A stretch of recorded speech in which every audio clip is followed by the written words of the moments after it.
Here's a look at this gift for dads from Joyline. This is the package that it comes in, wrapped up, sealed up in this plastic wrap.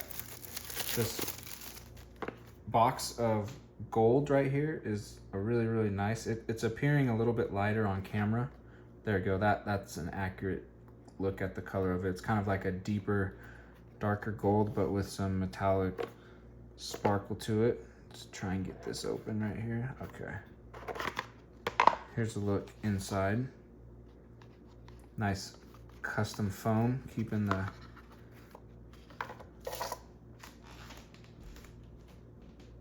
actual gift protected.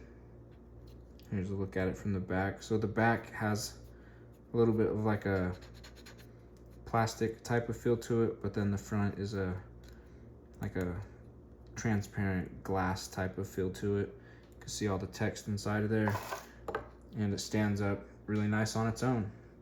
Great little gift here. Think you'll be really happy with it, and the dad that you give it to would be really happy with it.